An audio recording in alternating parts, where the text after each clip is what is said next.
Hello. Hi, good morning. How are you all doing? I hope you all are doing great. Welcome to today's session of financial reporting and analysis. Okay. So, good morning, everyone. Let's start with the session with financial reporting and analysis. This is perhaps a topic which is constituting a very high weightage, but to be honest enough, one of the easiest because here you don't have hard calculations.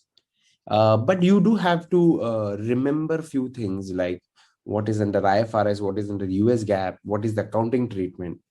But as far as my experience goes, is that accounting treatment is what is the accounting adjustment is perhaps very easily digested by students from the finance and the commerce background.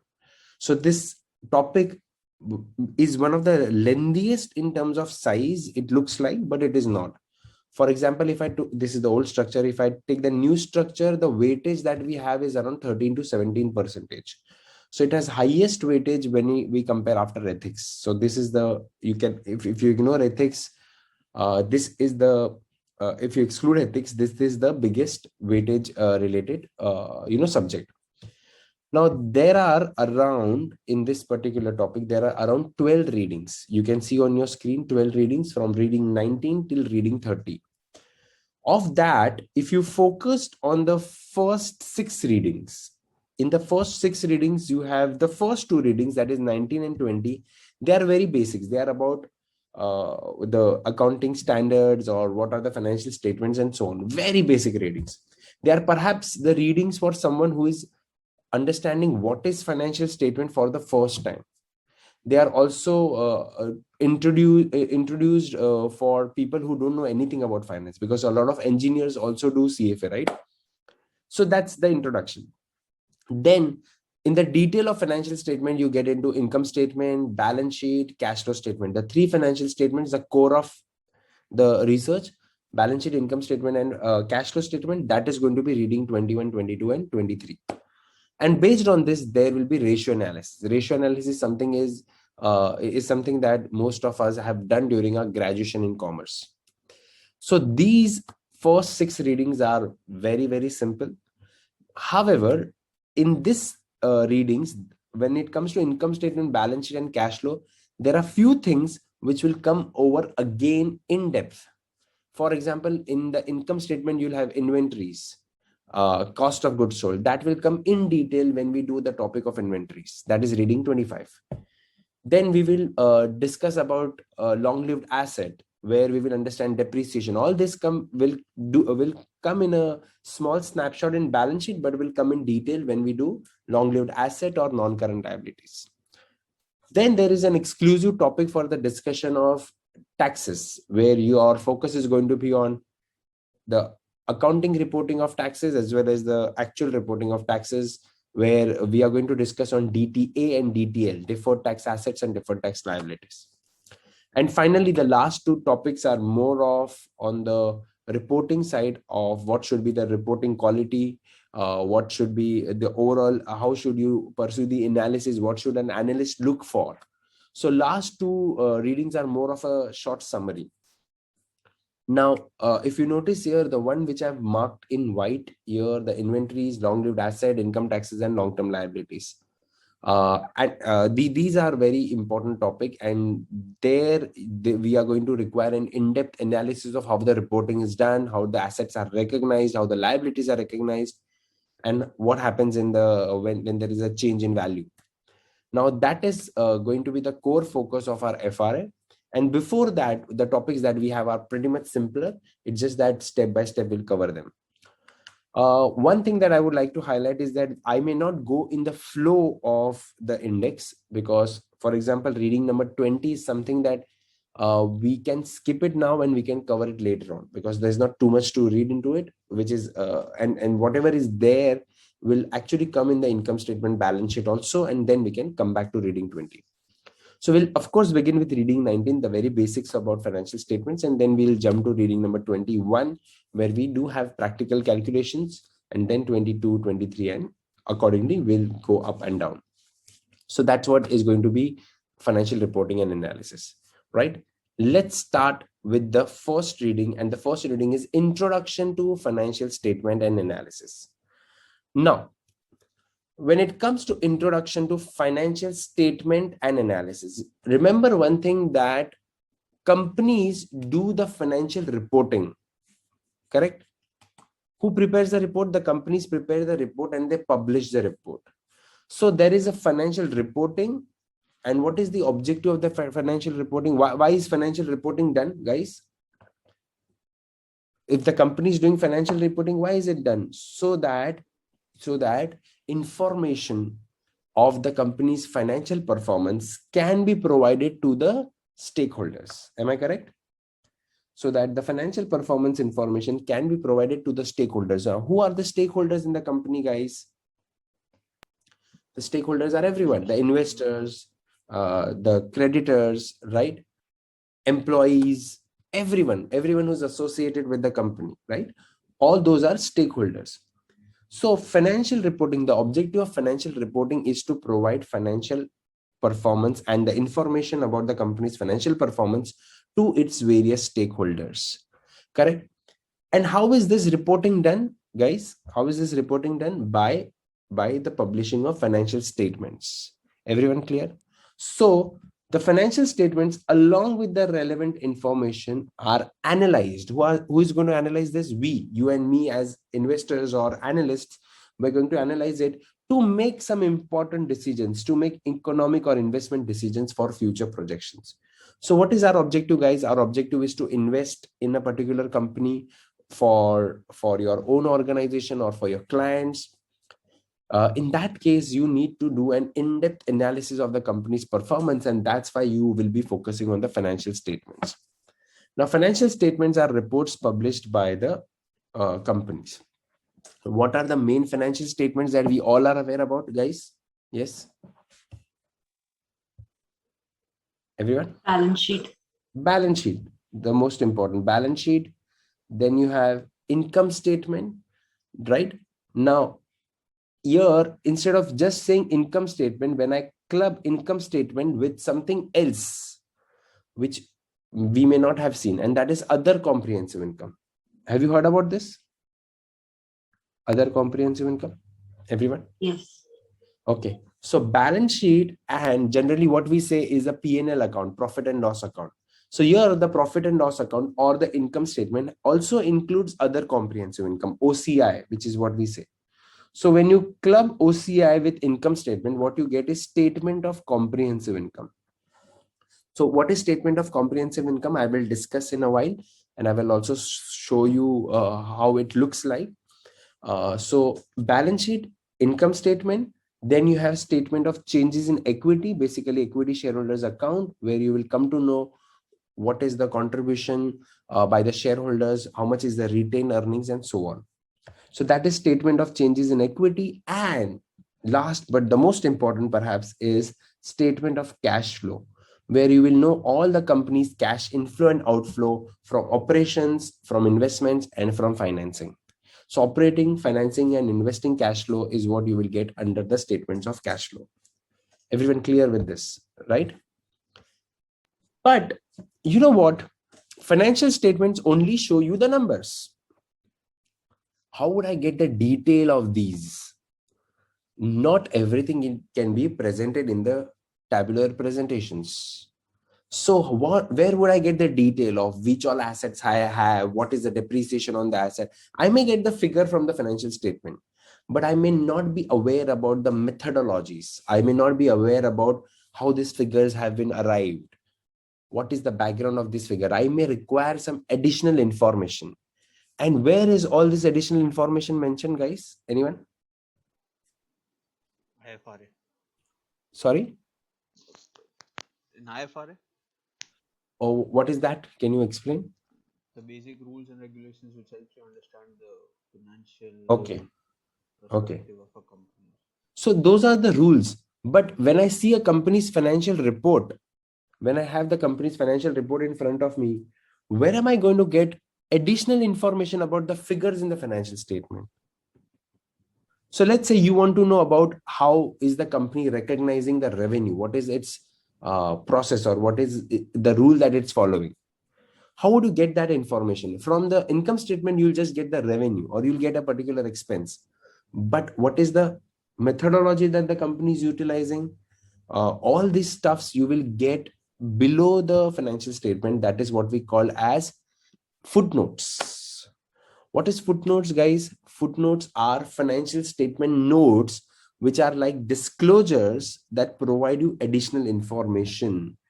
What about the details of the financial statements? So what are footnotes? Footnotes are financial statement notes which will give you the disclosures about all the items that you're looking in the financial statements.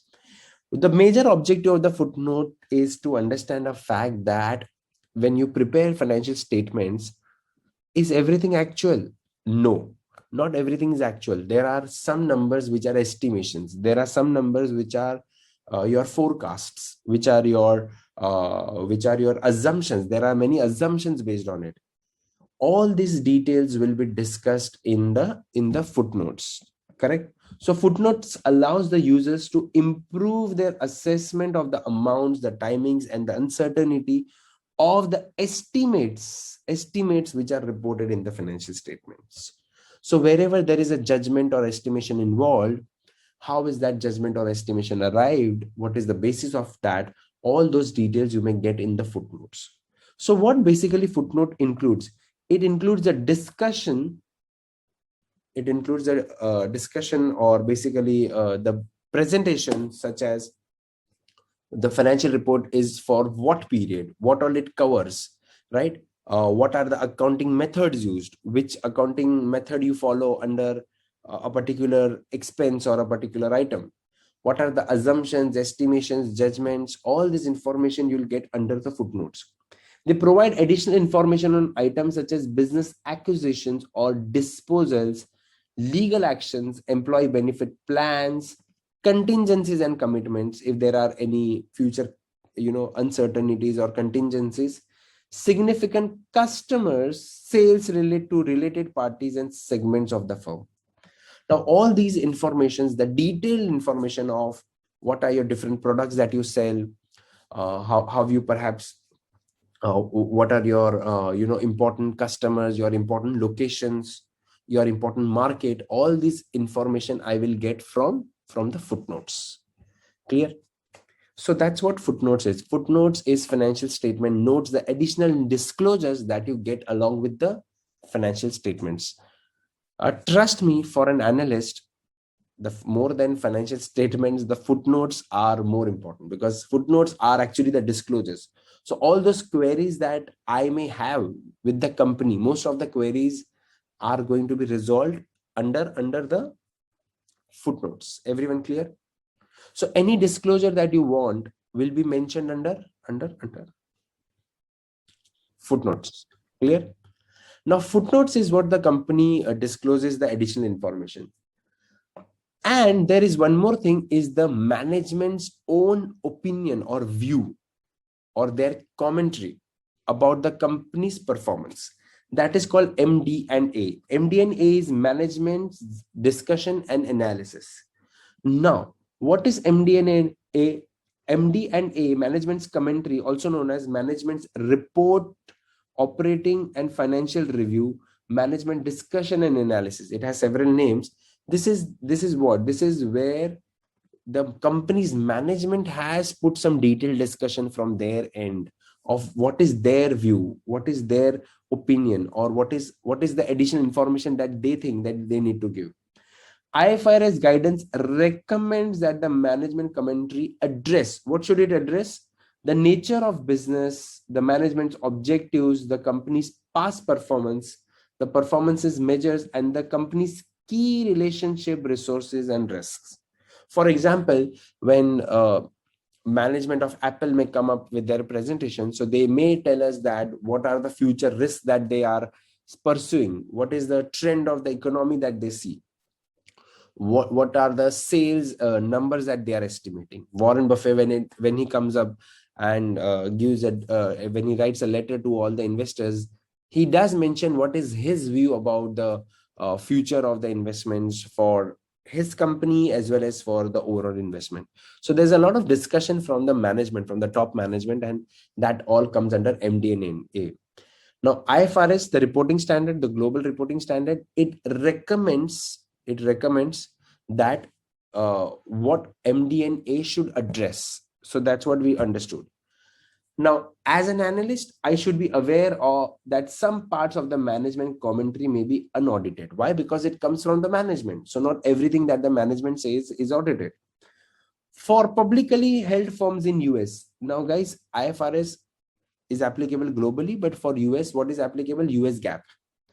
For publicly held firms in US, the SEC, what is SEC? Securities Exchange and Commission. We'll see in the next topic. SEC are regulatory bodies. The regulatory authorities, they regulate the functioning of the capital market, the stock markets. In the SEC handles which market? SEC is for Securities Exchange and Commission is for Capital market. Capital market of US, United States, right?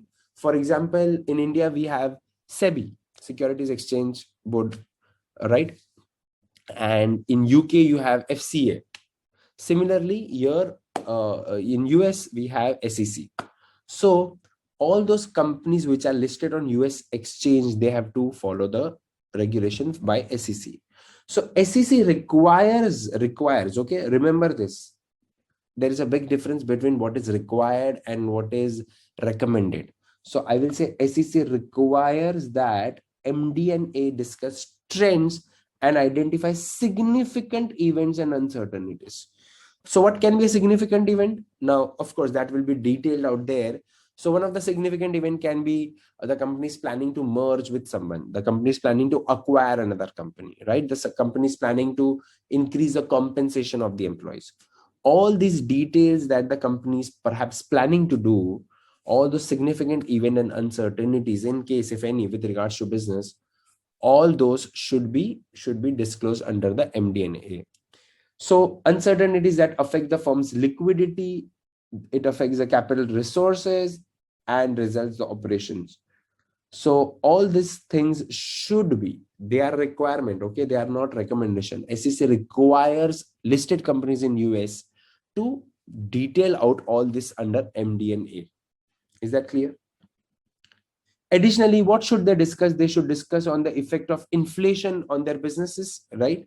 On their prices of raw material, on the prices of the goods that they sell.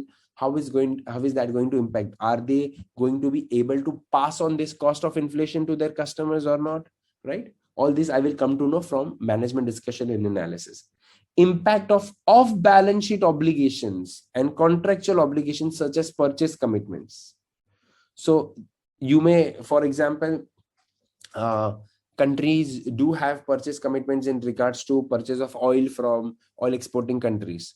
So those are mandatory commitments. So that is for the country, but for a company, if there are some mandatory commitments, they should disclose all that because they may not be in the financial statement, but they are going to impact in the future. So all these things should be put under the management discussion and analysis. Finally, accounting policies where there is substantial judgment required. And of course, the judgment is allowed, but all those judgment and the basis of that judgment has to be mentioned under the MD&A.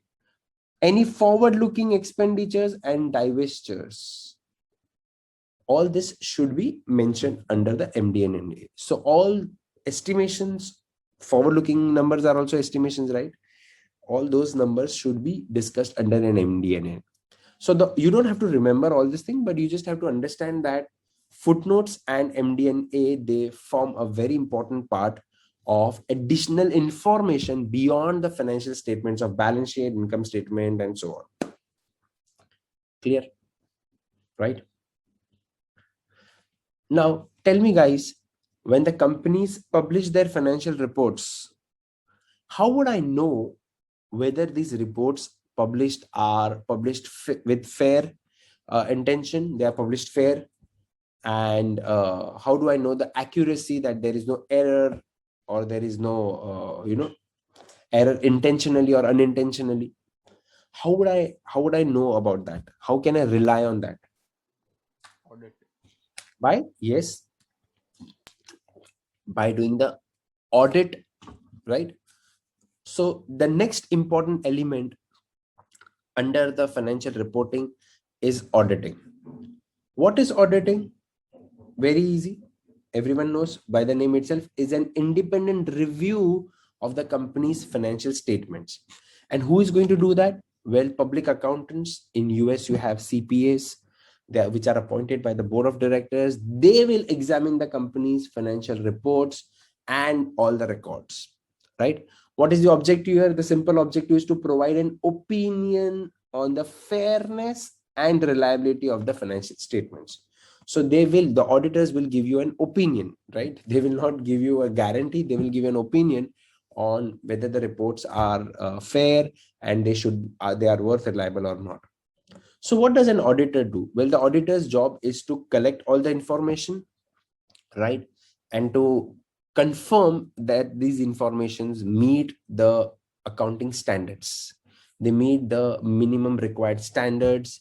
They meet all the requirements that I as an investor need to see, because I can't go ahead and check every detail whether they are following the rules or not. So that's what the auditor's job is. The auditor's report is an important source of information, is responsible for seeing the financial statements conform to the applicable accounting standards. They examine the company's accounting and internal control systems, confirm assets and liabilities, and generally tries to determine that there are no material errors in the financial reports. So the basic objective is that there are no errors in the financial statement. Why? Because I'm going to rely on these financial numbers to make my decision, to make my future decision whether to invest or not. So I need assurance, if not guarantee. I need assurance by someone who is an expert in this. That's what auditing does. Now, once the auditor goes through the financial statement, the auditor has to publish his or her opinion. So what are the different types of opinion that the auditor may conclude or give after going through the financial statements? Whereas the financial statements are prepared by the management and are its responsibility, the auditor has performed an independent review. So the auditor's opinion generally contains three parts. And what does it conclude? It first concludes that, this report has been performed, or this report has been prepared with an independent review. And then they have to confirm whether the standards were followed or not. And then they will be able to give reasonable assurance that the financial statements contain no material error. So there are no errors. So the auditor is satisfied that the statements were prepared in accordance with the accepted accounting principles, and the principles chosen and the estimates are made were reasonable.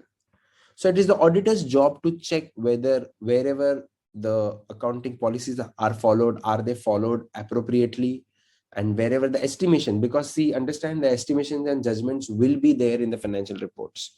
So are they reasonably put? Are they not exaggerated or underrated to avoid paying taxes, or exaggerated to inflate the profit? All those tasks will be is of the auditor to ensure. And finally, the auditor must also contain additional explanation when they feel that the accounting methods have not been used consistently between periods. So whenever they find any discrepancy, it is their job to publish all this thing and to explain all this thing in their auditing report. So finally, the auditors will come up with their opinion, and their opinion is generally said to be an unqualified opinion or a qualified opinion. Everyone, what is an unqualified opinion? Unqualified opinion is an opinion where the auditor concludes that there is no problem, where the auditor concludes that the statements are free from material omissions and errors. So there is no problem with the financial statements and everything is followed fairly. That is what is unqualified. So there's nothing to qualify or highlight to the authority. But what is a qualified opinion? Qualified opinion generally comes when the auditor feels something is wrong.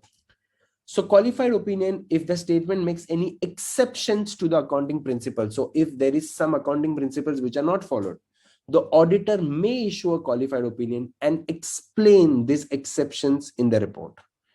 So whenever the company deviates from the standards, right, the auditor will issue a qualified opinion. And now, if the auditor feels that they are not fairly presented and there is some issue which can have a huge impact, when I say huge impact, we say they are materially non-conforming with the accounting standard. So they're completely opposite to the accounting standard, where the intention may be something to hide. Under this cases, the auditor will issue an adverse opinion. Everyone, correct? So unqualified opinion, no problem. It means it's free from omissions or any errors. But a qualified opinion generally comes when there is some exception to the accounting principles, and when there are actual statements which are not presented fairly, or their intention is to not conform to the accounting standards, where you intentionally do that, then there is an adverse opinion by the auditor. This is in fact, a sign that something is really wrong with the company. However, there are also situations where the auditor himself or herself is not able to frame an opinion or express an opinion, right? For due to some constraints, which can be probably because of the lack of information or anything. In such a case, the auditor will do what? The auditor will put up a disclaimer. So disclaimer of opinion is generally used when the auditor is unable to express the opinion. Any opinion which is other than unqualified is a concern, isn't it? So whenever there is an unqualified opinion, there is no concern. But any opinion other than that is also called as a modified opinion. So qualified opinion, adverse opinion, or if there is a disclaimer of opinion, all these are generally concerns. Clear? Any questions here?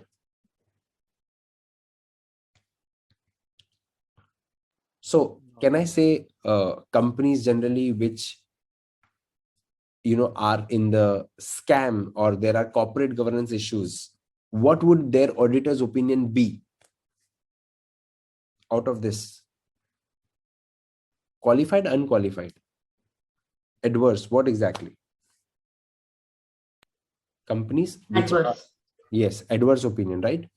Unfortunately, the problem is that auditors should be the first one to highlight, right? Yes. But what happens?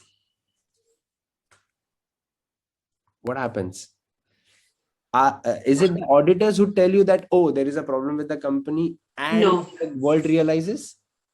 No. So what is the situation generally? It's generally the opposite one. Like the public realize it. Right. And then the auditors realize, or probably they have realized, but they are not saying it unless and until Exactly. right? Yes. Many times it is the media who does a better audit than the auditing firms. Yes. So, you don't know who is auditor, who is media, who should you rely on. Even the media is paid, so there's no reliability on anything. But the fact is that auditors do have the first hand information, and there's too much of reliance on them by investors and everyone, and therefore their opinion, and therefore the credibility matters a lot. So their opinion is going to be the biggest source for us as a financial analyst. Only if they issue unqualified opinion, that's where I can rely on the financial statements. And you know what? We are fundamental analysts. Our job is to analyze the company based on the financial statements. And if the source of your information itself is wrong, then the entire house of cards that you have built, the model and all based on the numbers, then everything is a disaster. So for us, the auditors fairness in terms of conducting the audit is very, very essential. Correct. Now, apart from this, additional comments in case of severe problems. So when there are some severe problems, the auditor may go a step ahead and give some additional comments. What can be those? The auditor's opinion will contain an explanatory paragraph explanatory paragraph when a material loss is probable, but the amount cannot be reasonably estimated. So the auditor realizes that there is going to be a big loss, but it is difficult to estimate that, right? So all this additional information the auditors will highlight. These uncertainties may relate to the going concern assumption. Now, there are two basic assumptions that we are going to deal when it comes to accounting. One of the assumption is going concern assumption. What is the going concern assumption, anyone? It is the assumption that the company will Continue the business forever. continue the business in the future, right? That's the basic assumption. So going concern assumption is that the company will continue the business in the future. However, if there are uncertainties related to that, or there are uncertainties in terms of disposing of the asset, you may not get the enough value, or there are some litigations on you, then there is of course a huge uncertainty in terms of the future operations. So when the auditor feels that, that is the additional comment that they can put in, right? Of course, as I said, these type of discussions will be a serious problem. The company is going through a serious problem, and then a closer examination by the authorities will be needed here. Now, apart from this, there is internal audit also conducted, internal controls. They are the process by which the companies themselves ensure that they present the financial reports and they are accurate. So can someone tell me what are the different types of audit? Anyone? Different types of audit? Financial, internal, and statutory audit. Okay. So what's the difference between internal and statutory audit, if you can discuss, or if you can share with our friends here? Internal audit are for the examination of the process, like how the company is running, how the company's data is being managed, the Right. authenticity of the company's at stake while doing the internal audit.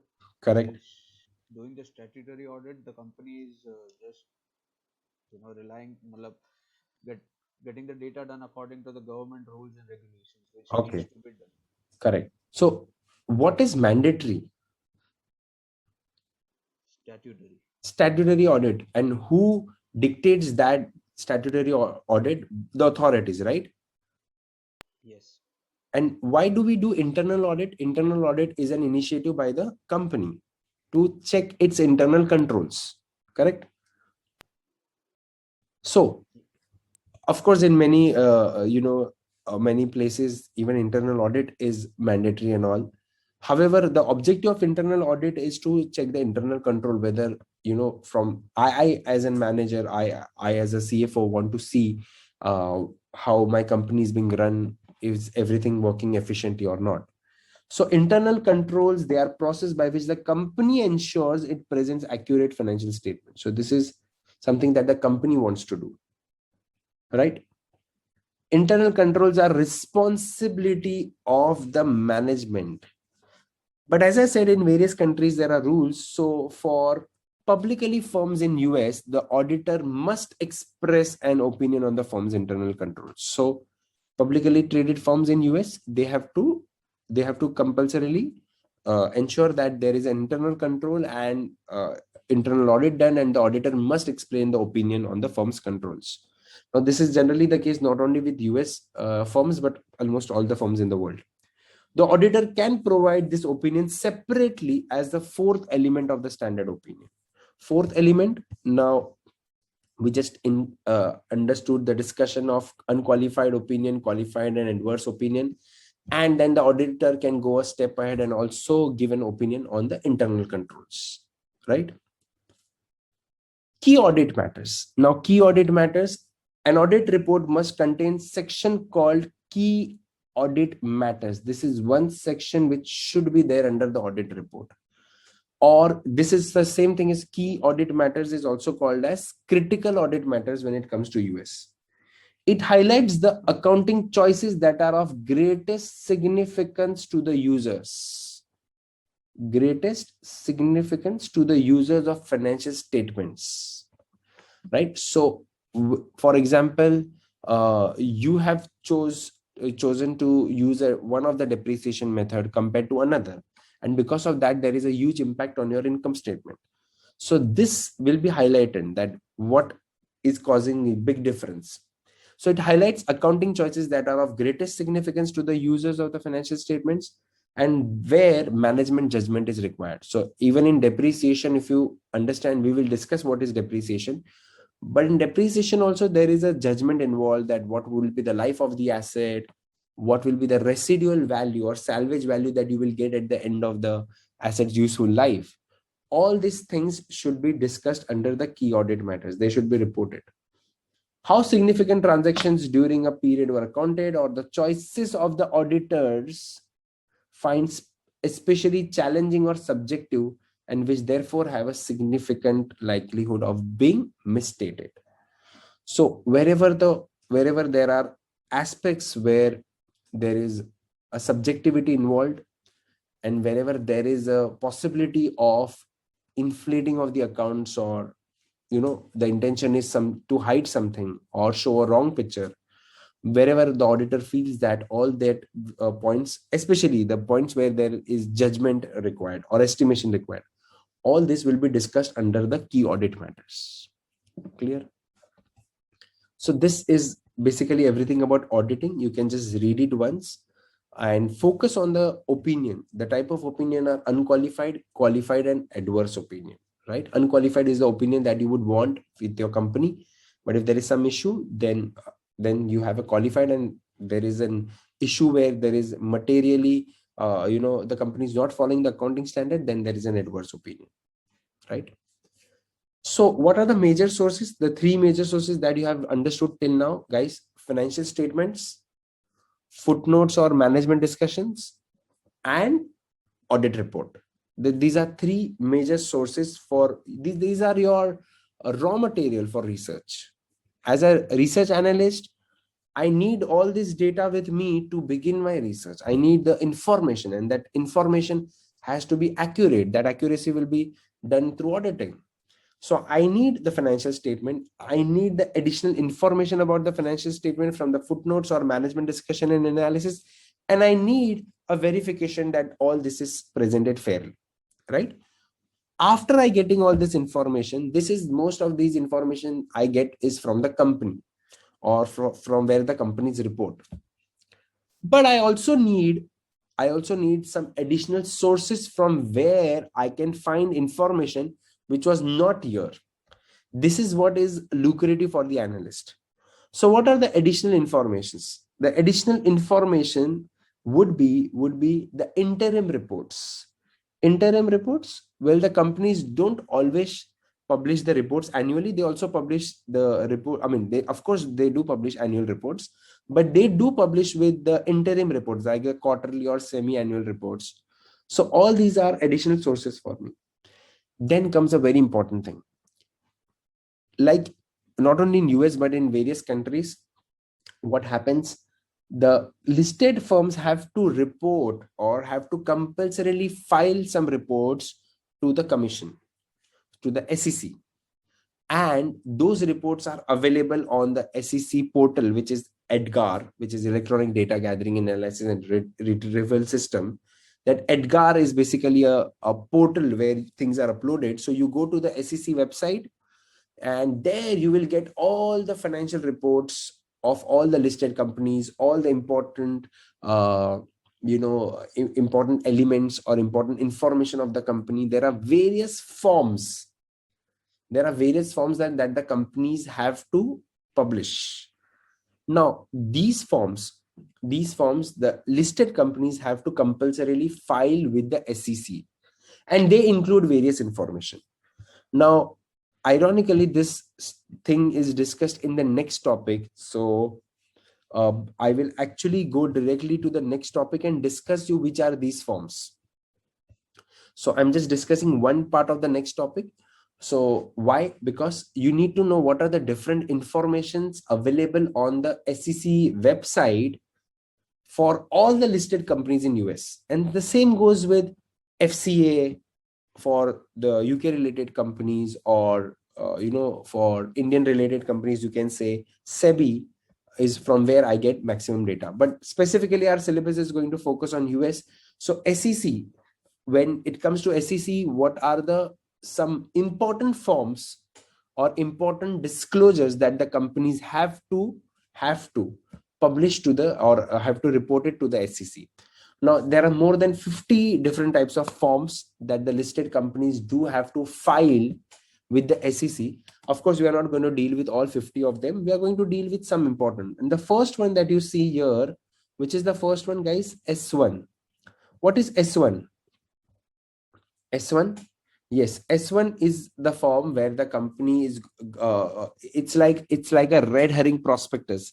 Have you heard about red herring prospectus? RHP? Yes, sir. RHP. When is this red herring prospectus or S1 generally filed? Before the issue or after the issue? Before the issue.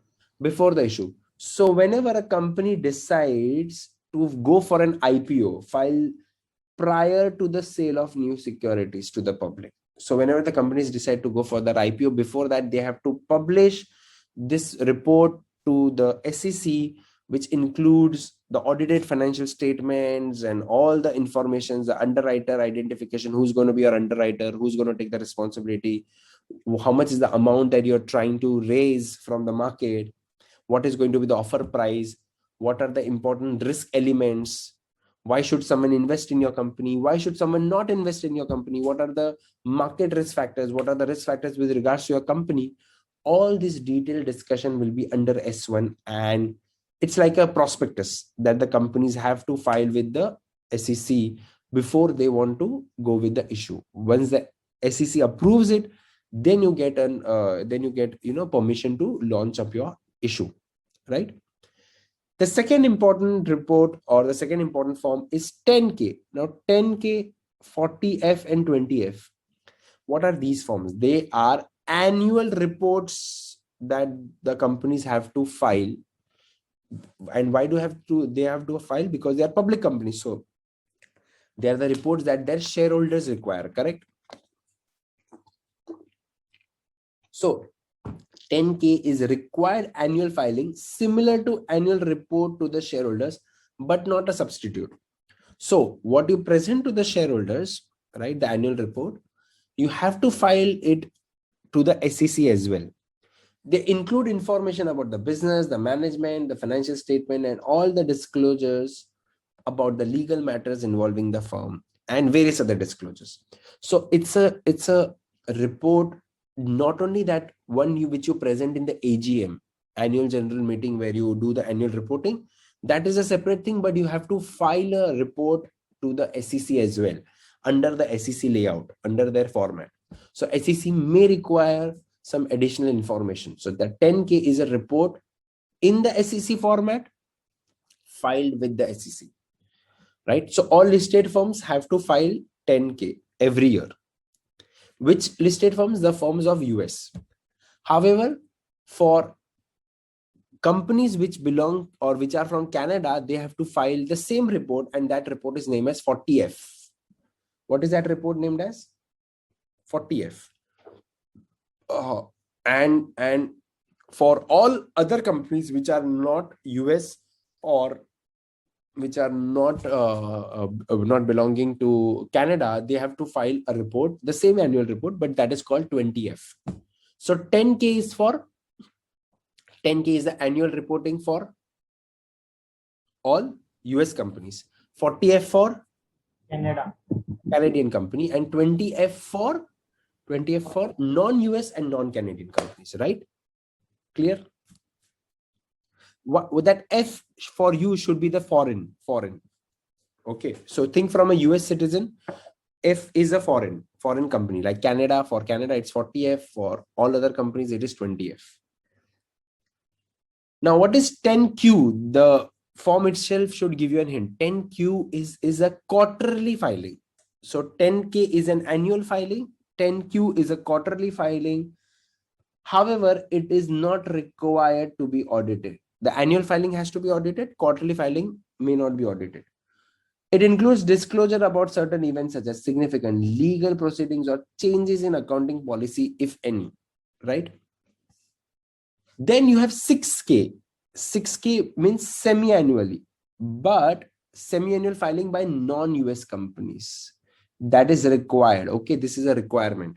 So US companies have to do, if you recollect, if you try to make a conclusion from here, guys, US companies have to, they have a requirement. Annual requirement is for all, but US companies do have to. Did you make out something from here? US companies do have to compulsorily do quarterly filing as well. But non-US companies, they have to do Yearly filing.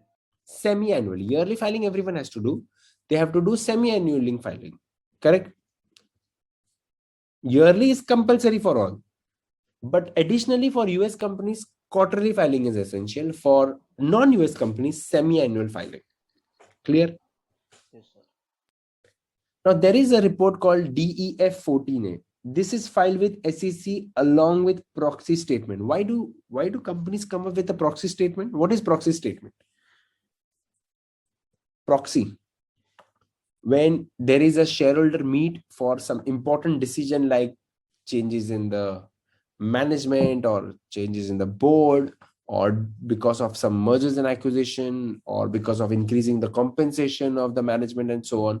Whenever there are important decisions where their shareholder vote is required, prior to that vote, a proxy statement is filed. So why is proxy statement filed?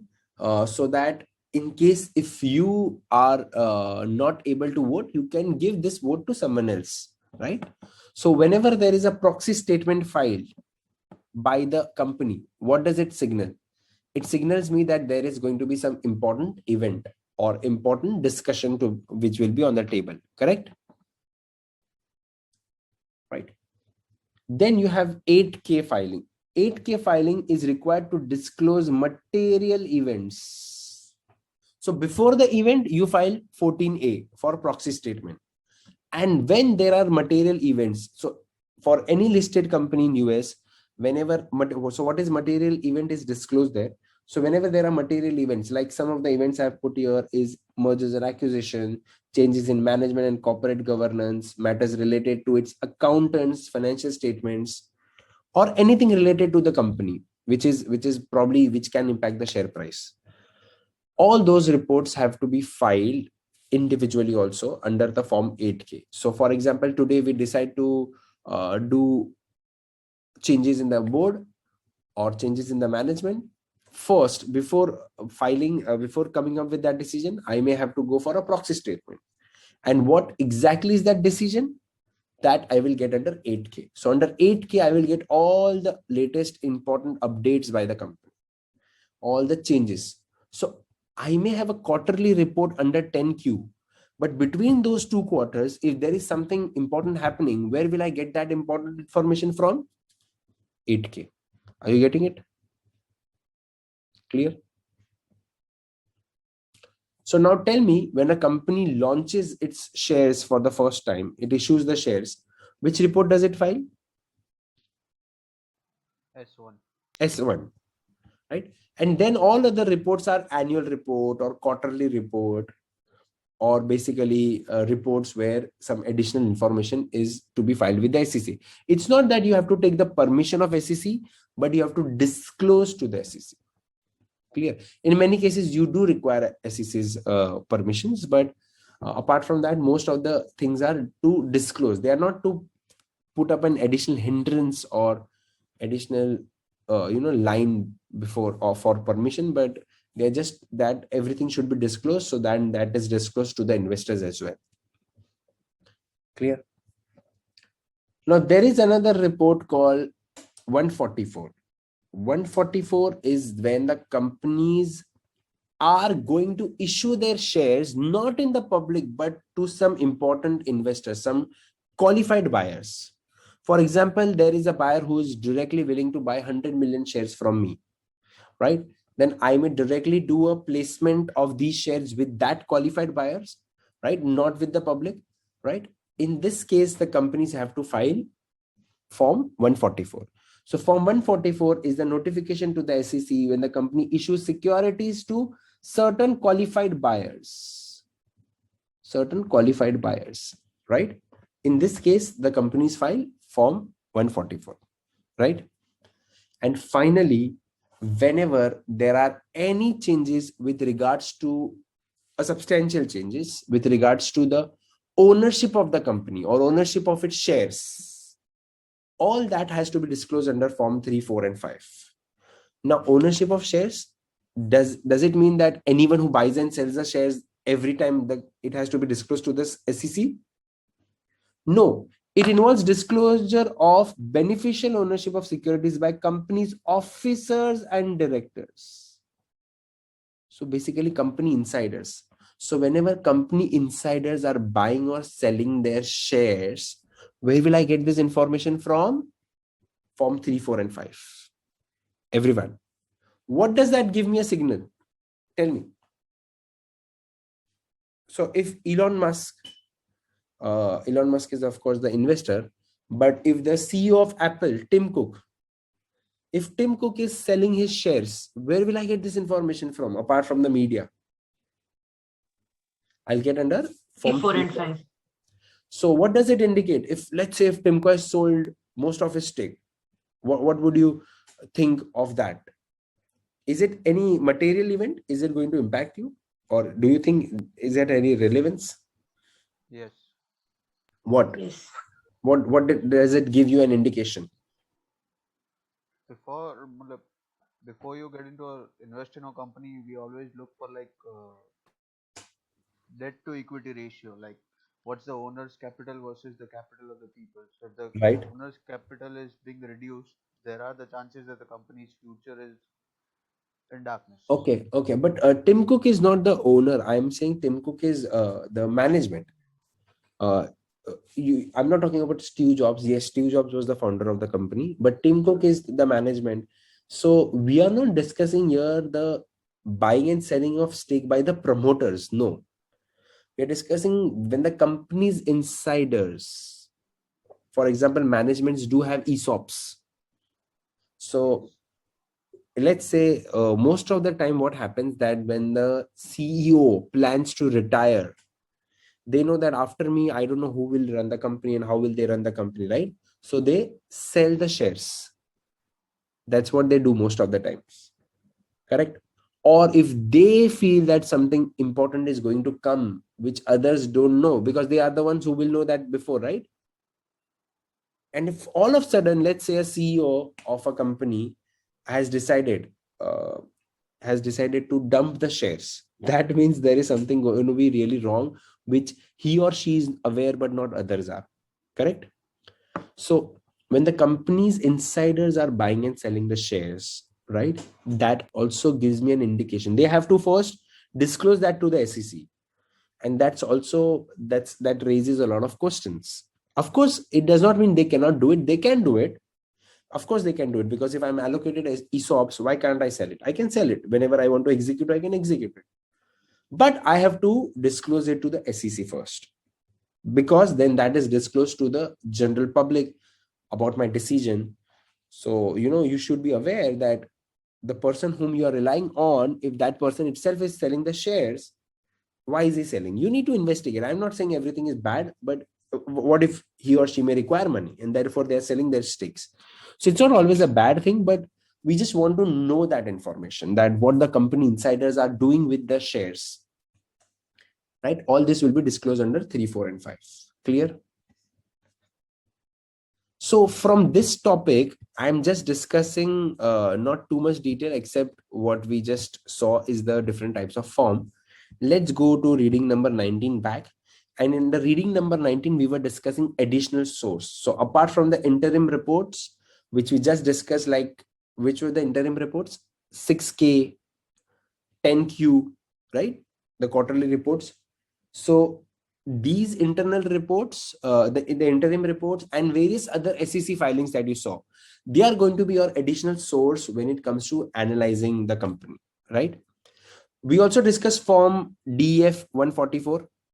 If you recollect, DF 144. What was that form related to, guys? DF, not 144, DF 14A. What was that form related to, guys? Proxy statement, correct? 144 was related to company's giving shares to the qualified buyers. DEF 14A is related to proxy statement. So even that's going to be an additional source for me. So proxy statement are issued to shareholders when there are matters that require a shareholder vote, right? So whenever there is going to be an important event where the shareholders vote will be required, the companies will first go to the SEC and file 14A, 14A, right? Everyone. So by filing that report, by filing 14A, what will I come to know? That there is going to be a significant event where the companies require the shareholder vote. Apart from this, if you look at 4, 5, and 6, they are the general information. For example, the company's report and press releases. So whenever the companies come up with their press releases, that's going to be an additional information which I may get from the website or from, now we have different platforms from where we get companies report. We may get from Twitter or LinkedIn as well.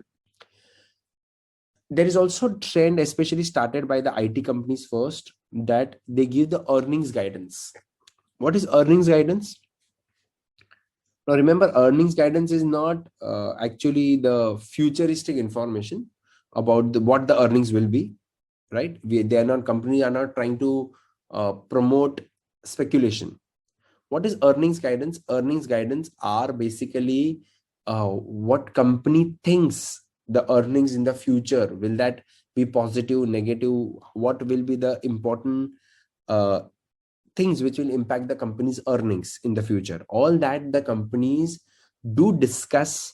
Generally, they do discuss with the analyst in the analyst forum or on a conference call with the analyst. So after the companies do a press release of their financial statements, they open up the session for Q&A with various analysts. So I've been to a couple of analyst meet physically also, and at times they do a conference call when they have analysts or when they have investors at various or various locations. So they do a conference call where the company CEO or CFO does come and give clarification in most of the cases, right?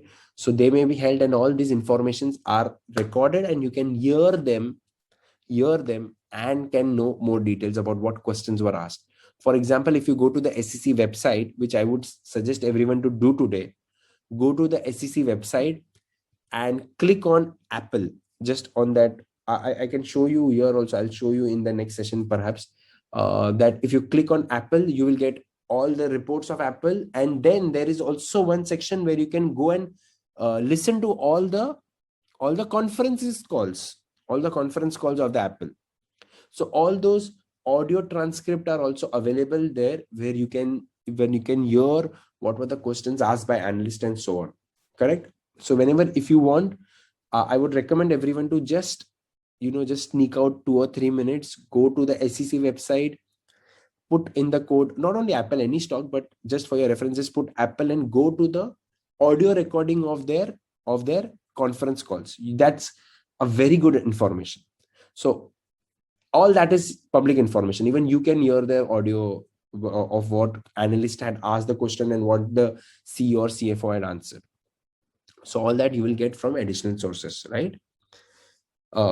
Finally, the analyst should review pertinent informations about the company, about the industry where the company is into, what are its competitors, what are the competitors are doing, and where would I get this information? From the magazines, trade journals, data sources. For example, many companies do statistical reporting. They give you statistical information. Can you name few? Bloomberg, Reuters, Capitaline, right? Everyone, have you heard about this? These companies, they do give you what? They do give you data sources, right? The statistical informations. And then, of course, government agencies like even SEC, from where you get the information, or government, authorities where, for example, the Commerce Ministry or the Finance Ministry, from where you get all this information also at times. Clear, everyone? So these are additional sources. So financial statements, footnotes, MD&A, audit report, and all the additional sources, which includes the SEC filings, press releases, conference calls, everything that you can get with regards to the company, right? This includes internal as well as external sources. Now, this is how the financial reporting is done. So the objective of this topic here was to introduce what the financial system is. But when I'm going to do the financial research, what are the steps that I need to follow? The first step I need to follow is that I need to state the objective. What is my purpose of the analysis? Is my purpose to find the what is the valuation of the company? Is my purpose to understand what will be the expected returns? So that when you're clear about the objective behind the research, you can frame it in a limited time. You can narrow it down to what exactly you are looking for. Otherwise, research will go endless. So you need to clearly state the objective and the context of your financial analysis, your why you are doing the financial analysis, and how much time you have and how much resources you have. Once you've decided that, the second step is to gather all this information. So you decided why you want to do research. Now start the research. Now to start the research, you'll gather all the information. Where all the information we just discussed: financial statements, audit report, SEC filings, all this information is gathered. And then when all this information is gathered, what do? You process this information. How do I process this information? I have the financial statements, but I will calculate its ratios. So ratio analysis, where you calculate different financial numbers. For example, net profit margin, where you take net profit and revenue. Return on equity, where you take profits and equity value.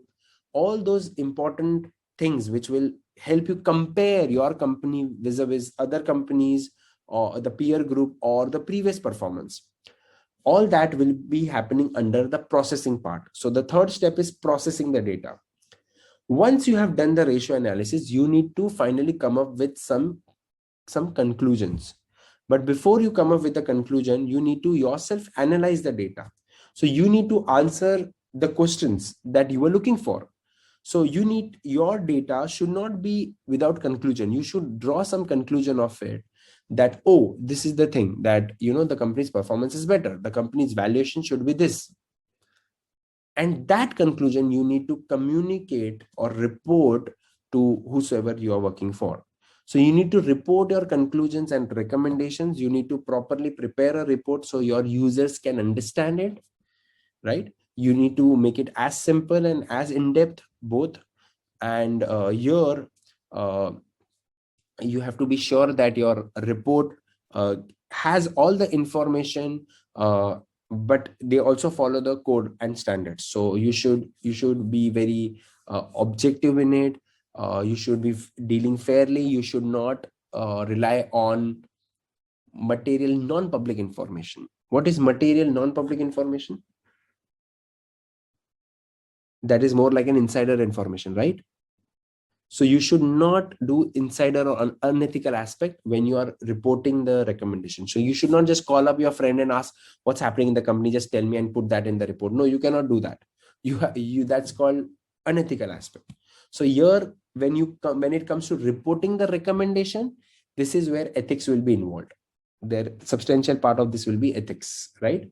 So you need to follow the process, but follow it fairly. And finally, analysis is not a one-day job. It is a continuous job. So every time the company's financial performance keeps on changing, so your job is to regularly update it. Why? Because the clients have taken the call based on your report, right? So it's not that you just give the report and it's done. No, you have to constantly update that report. Clear? So step one, first decide what you want to do. That is, state the objective and context. Second, once you've decided, gather the sources, process it, draw some conclusions, report that conclusion, and regularly update. These are the steps. These are the steps under what? Under the financial framework. Financial framework for financial statement analysis. So they ask you how to do the financial statement analysis, or what is financial statement analysis? What are the steps involved in it? This is what financial statement analysis steps are. Is that clear, everyone?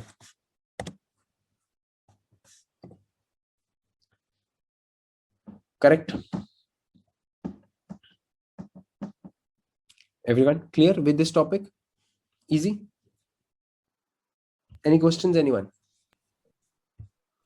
No, sir. No? Okay.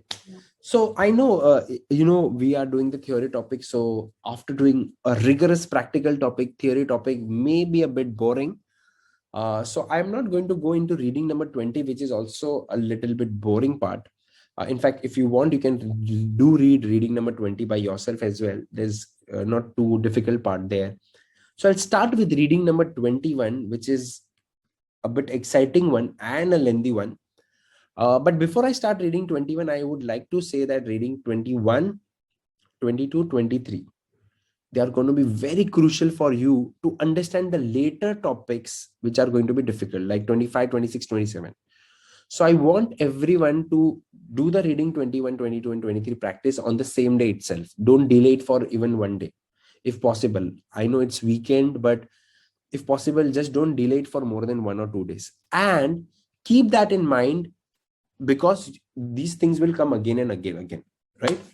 So while I will be starting up with the reading, you may feel that, oh, how will I remember all this thing? How should I understand all this thing? What will I be able to remember during the exam? Don't worry about that. There's always a logic involved there.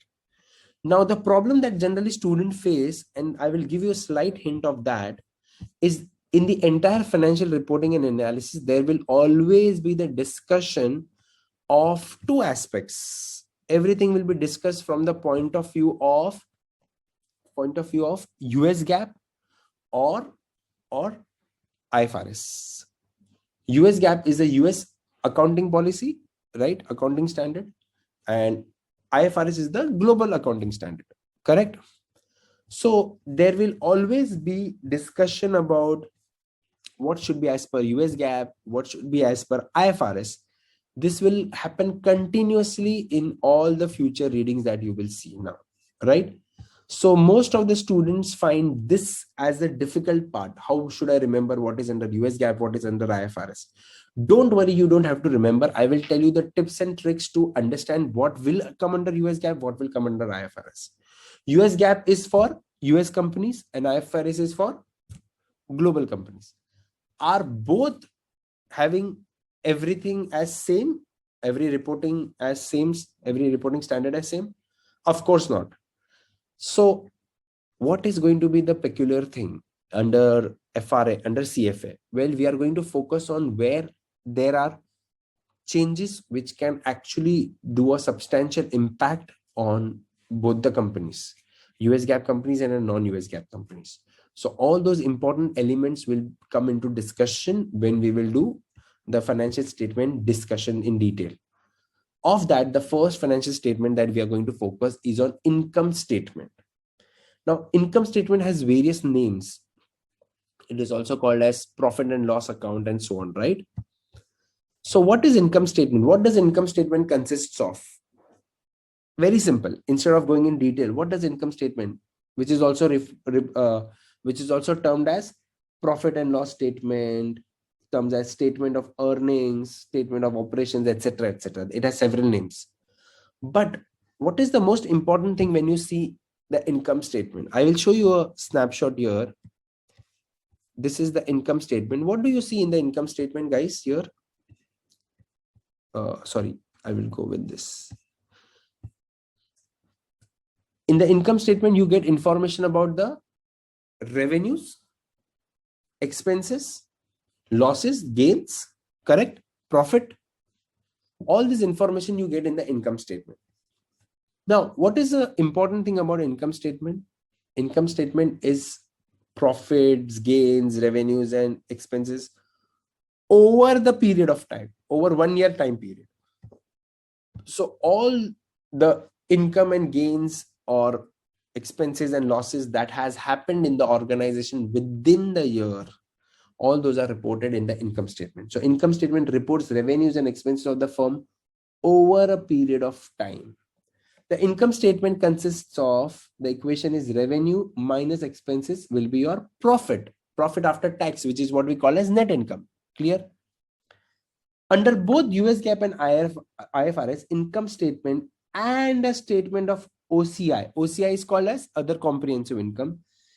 can be presented separately or presented together as a single statement of comprehensive income.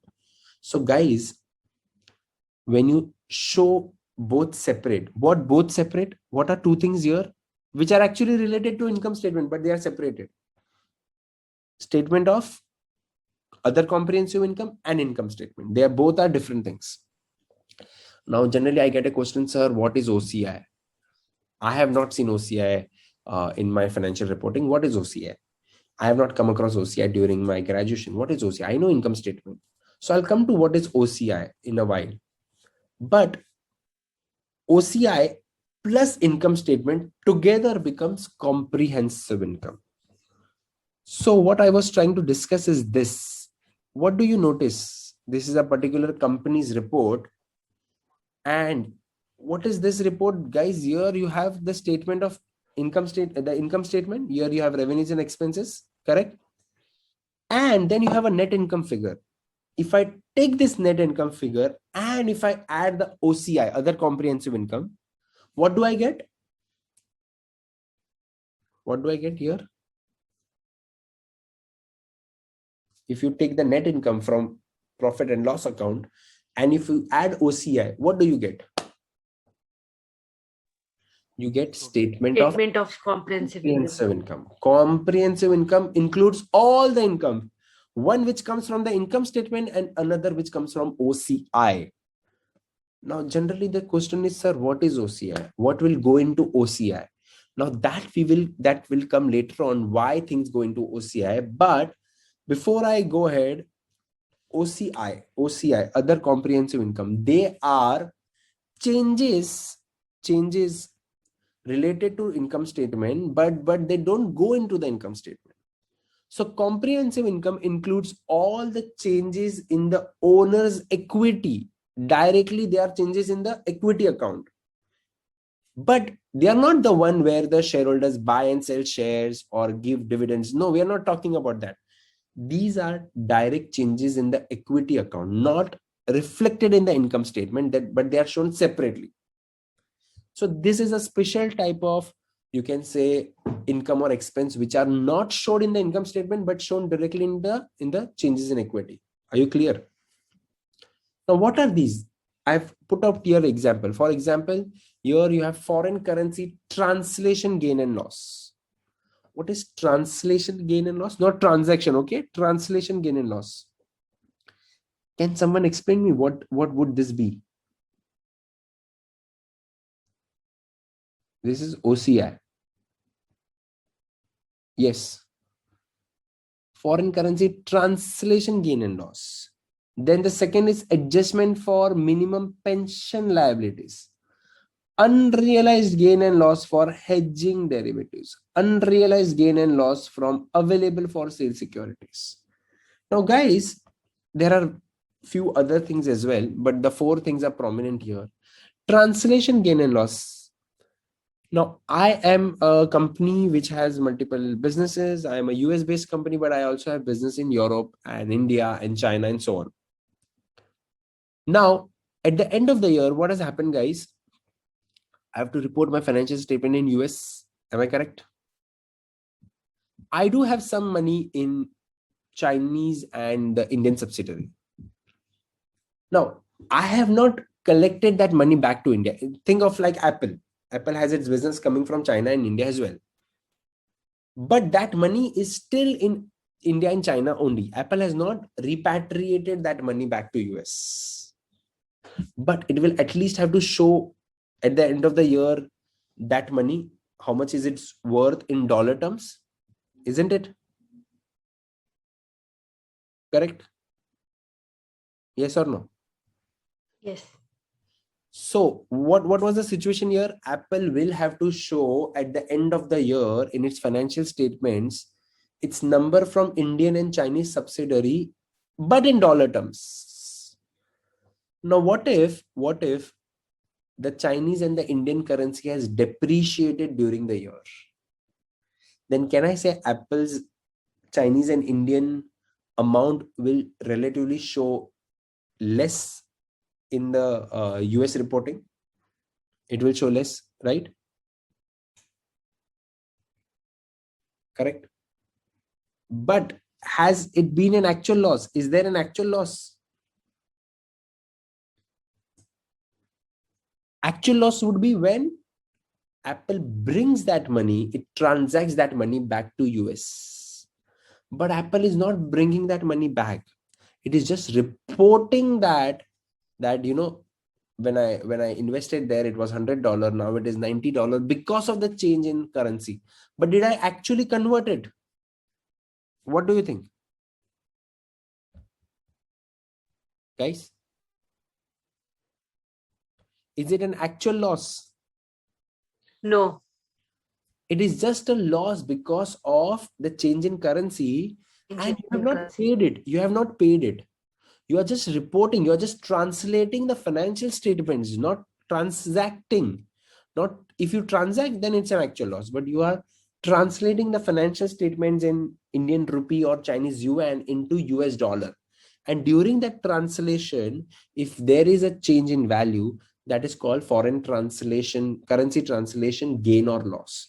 Now, since this is not an actual loss, guys, since this is not an actual loss, this is not reported in the income statement, but reported under OCI. Clear, everyone? Yes. Similarly, there are adjustments related to pension liabilities. We will discuss pension liabilities when we do the topic of non-current liabilities, where pension liability is a liability in your balance sheet. This is the pension amount that the company or the employer has to pay to the employees, and the value of this liability keeps on fluctuating. So whatever is the changes in the value of liabilities, they are notional. They are not actual inflow or outflow of cash. So all these notional or unrealized changes, unrealized gain or loss has to be reported in the OCI. Similarly, if you are using any derivative instrument for hedging, there is something that we call as mark to market. Have you heard about this word called mark to market? Yes, sir. Yes. What is mark to market? Is mark to market an actual loss? Yes. Is an actual loss? No. Mark to market? No. Do you have to, okay, you settle it with your accounts, with your deposit, but it's actually unrealized gain and loss, isn't it? When you close your position, at that time the account is settled, but mark to market is everyday marking of your financial position with the market values. Now this, let's say I'm holding an investment. I am a company and I'm holding an investment which I bought at $100, but at the end of the year, its market value is now $80. For example, Morgan Stanley, when it invested in Indian e-commerce company like Flipkart, I think, Flipkart or I forgot, Snapdeal, one of the companies. Similarly, Warren Buffett has invested in Paytm, Indian e-commerce companies. So when they show their investment value, right? If the values have gone down, right? Last year, let's say they must have bought it for $100 million. Now the value that they see is only $80 million. So there is the fall in the value that is unrealized. That is not an actual fall. Similarly, now think like an investor. If I'm holding a position in gold, or if I'm holding a position in stocks, in derivatives, it must be a 3-month or a 6-month contract, but I am having some position where it, as of now, it shows a loss. I have not booked the loss. It's an unrealized loss. Now, this unrealized gain or loss, if any, on the derivatives instrument, especially used for hedging, those should be reported in OCI, other comprehensive income, because they are not actual loss. They are actual loss because in hedging, what happens eventually, guys? What is hedging? Hedging is when you lock your value by using derivative. So all your gain and loss from hedging is actually going to be set off with the underlying position. Now I'll discuss this in derivatives, don't worry. So it's not going to be an actual loss. It's going to be a notional loss, because this loss in the derivatives or gain in the derivatives is going to be offset with the underlying gain and loss. So if you have a gain in the underlying position, you'll have the loss in the derivative position, but the net effect is zero, right? Or vice versa. If there is a loss in underlying, there will be a gain in derivative, and the underlying and the net effect will be 0. Now, all this has to be reflected in the OCI, other comprehensive income. Similarly, when the companies do investments, they can do investments in financial securities like debt and equity. Companies also invest in other companies' debt and equities. Am I correct? Companies may invest in other companies' debt and equities. Those are called financial investments by the company. And those financial investments are if any one of you can recollect from their accounting courses, they are called as held to maturity, available for sale. Have you heard something like this? Held for trading? No. So there are 3 types of securities that we will come across: held for trading, available for sale, held till maturity.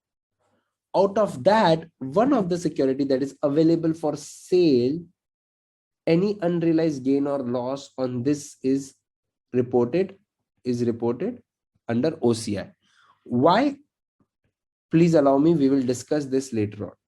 We will keep on shuffling the slides, and that's going to happen in entire FRA. In entire FRA, I will say this n number of times that this will come later on, because you'll have to connect the dots from here and there. So it will continuously, we'll have to shuffle the notes. So don't worry. That will come again and again. So entire discussion of OCI, specifically all these numbers all these items that you see, they will be specifically discussed at length when we do available for sale securities and so on. However, as of now, what you need to understand is that the comprehensive income consists of 2 things. What 2 things, guys? Comprehensive income consists of 2 things: net income and other comprehensive. That's the only thing you need to know now. Clear? So income statement, what IFRS and US GAAP says that they can be presented together or they can be presented separately. Clear? So when you present together, so you are presenting comprehensive income, which has income statement as well as OCI. Is that clear, everyone? Now, the next is investors examine a firm's income statement for what? For valuation. Why? Because when you will do valuation, guys, you will require net income data. And all these numbers are also important, not only for valuation of equity, but also for borrowing. Someone who's going to lend you money, they are also going to look out for your profitability margins. They are also going to look out whether you'll have enough profits to able to pay your interest. One of the ratios that gives me a hint here is interest coverage ratios. So all these things, all your income statement is looked by investors also. Investors from equity to lenders, right?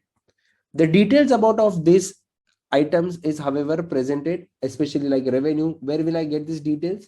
Can be received from the footnotes or from management discussion and analysis. So you have in the income statement all the numbers of revenues and income and expenses, gains or losses.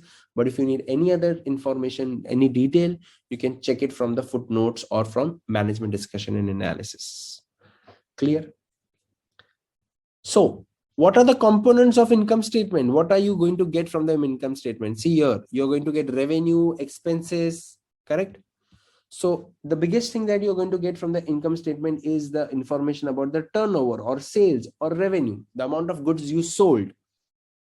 That is gross revenue. And from that, if you adjust for any returns, let's say you sold $100 and there are returns of $5. So what is the net revenue? Net revenue is gross revenue adjusted for returns. Correct? So you get the first information, that is about revenue. The second information you get is all about the gains and losses. All the gains and losses that you made during the year. These losses, gains and losses may or may not result from ordinary business activities. What do I mean by that? What is not ordinary business activity? For example, you sold a machine at loss. Now, selling machine is not your business. Your business must be of selling a product. But when your machine is, when you're planning to get a new machine, you may sell the old machine and you may incur some loss or gain on it. So that's not related to ordinary business. However, that is reflected in the income statement. So income statement has gains and losses not only related to your core business, but they also have non-core business or something which is not ordinary business activity. Even that will be part under the income statement. Clear? Now, when it comes to expenses, expenses can be grouped by nature or by function. Very important. Expenses can be grouped by nature or function. So when I say grouping by nature, see here, whenever I will go for grouping by nature. For example, if you look here, depreciation expense. Under depreciation, this is one of the nature of, basically I can say depreciation expense. Under depreciation, I'll get all different depreciation on different assets, right? All that will be clubbed under one expense called depreciation. So what is grouping by nature or grouping by function? Grouping by nature, for example, it's written grouping together expenses such as depreciation or manufacturing on what? Depreciation can be on office furniture that is related to operations, on the manufacturing equipments that is related to cost of goods sold, right? So all the different types of depreciation related to any asset that is clubbed together. So when you group based on the nature of the expense, right, whether related to manufacturing or any other administrative, it is called as example of grouping by the nature. So when I look at depreciation, I will get depreciation for whatever the asset is, whether it is for manufacturing, whether it is for office furniture. I will get the depreciation for all at one point. That is called grouping by nature. The second is grouping by function. Very important. What is grouping by function? Now, when you take, guys, all the expenses, all different nature of expenses, and then you club them together. For example, you take the selling and distribution expenses, admin expenses. All these expenses, when you club together, they become probably operating expense. So grouping by function is when there you club several expenses which are grouped by nature. So when you club them, you get grouping by function. So grouping by function can be combining of all costs related to manufacturing as cost of goods sold. So all the different costs that you see which are related to manufacturing, they are called as COGS. COGS or cost of goods sold. All the costs related to your selling, distribution, and administration, they are clubbed together and called as operating expense, correct? So that is grouping by function and grouping by nature. Everyone clear? So I have a question. When I say when I say that I am looking for expenses related to buying stationery may be related to different departments of the firm. I'm just clubbing all the stationery expenses. What is this expensing as, by nature or by function? When I club all the stationery expenses, stationery can be related to any particular department. Nature. By nature, right? But when I take stationery expense, printing expense, when I take several such expenses and put together as operating expense, then that is called as grouping by function. Clear? So your net income, how will I get my net income, guys? When I subtract from the revenue all the expenses and I add the gains. So all my ordinary as well as other expenses. Ordinary expenses are routine expenses. Other expenses can be related to non-core activities. And when I add incomes or gains, and when I adjust for losses, all this will eventually give me net income. Very easy. You can find the net income directly from your from revenue. When you keep on subtracting all the expenses, finally what you get is the net income. Now there is one minor thing which is related to net income, is the minority interest. Can someone explain me what is minority interest and when would that come into picture? Anyone has any idea about minority interest?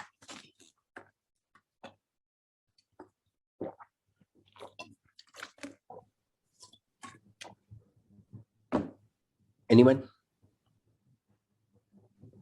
Minority interest. Okay, let's assume that I am a company which is an oil and gas company, and I have various subsidiaries.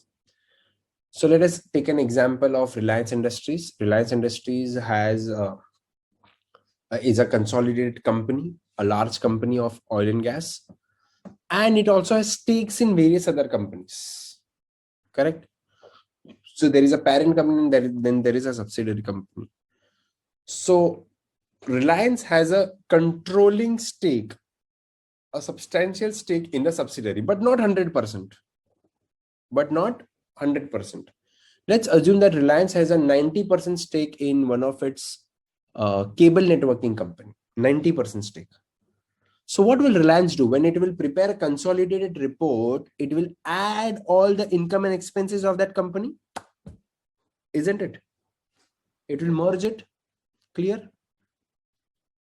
But when Reliance is merging it, what does it look for me as an investor? It looks like that, oh, this entire figure belongs to Reliance. But does it entirely belong to Reliance?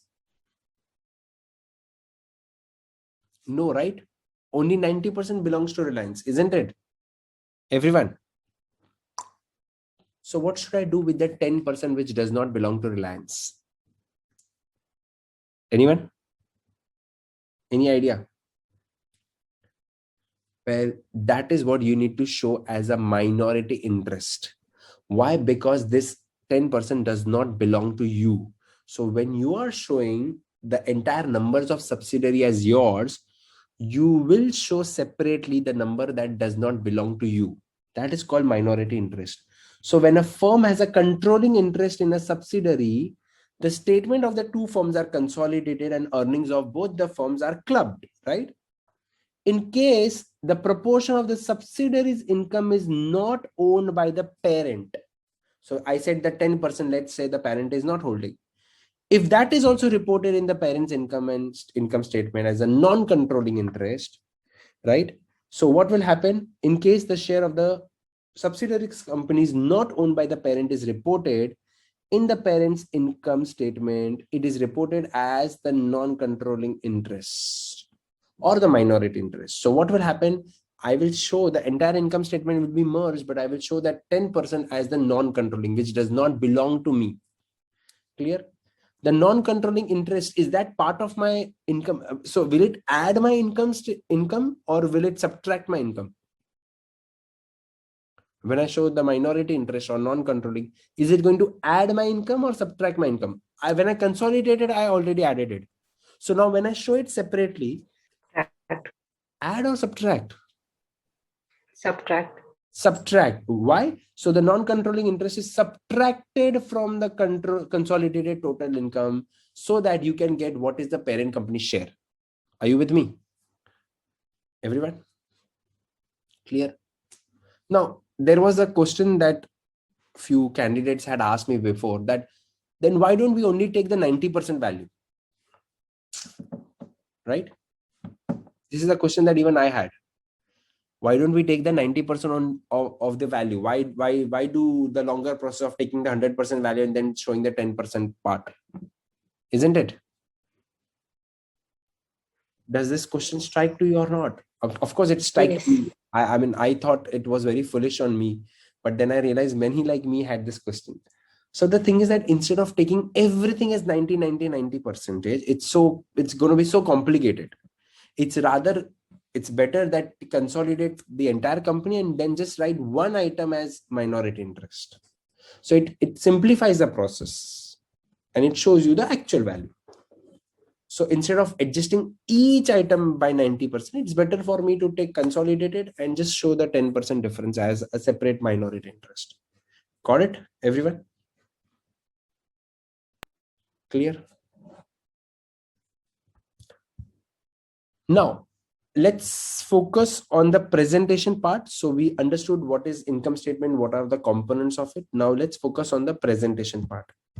So there are two ways to present the income statement. One is a single step statement that you see here, single step statement. What do you notice in the single step statement, guys? Guys, what do you notice? All the expenses are under one roof. expenses and losses. Similarly, all the revenues, different types of revenues will be under one roof. So when all the expenses and revenues are grouped together in one particular header, that is called a single step format. Is that clear, everyone? So in the single step format, you will see revenues, minus all expenses, and income before taxes. Clear, everyone? However, in a multi-step format, you will see this is the most important and the most used format, isn't it? On the multi-step step format, you first begin with revenue. Let's say the revenue is $1,000. Then you subtract the COGS. Let's say the COGS is $600. Then you get the gross profit. And from that, if I assume a number of operating expenses of 100, I get the operating profit before tax, also called as EBIT, everyone. If the company has done some borrowings, it may pay some interest on it. Let's say it pays an interest of $100. So the company is left with $200 as earnings before tax. I'm just simplifying it. And let's say the tax rate is 50%. So after paying $100 tax, the company is left with $100, which is called as the net income, or also called as profit after tax. This format, which goes in a flow from revenue, you keep on adjusting for COGS, operating expenses, profit before tax, interest and tax, then interest. So in a flow, you keep on adjusting the expenses.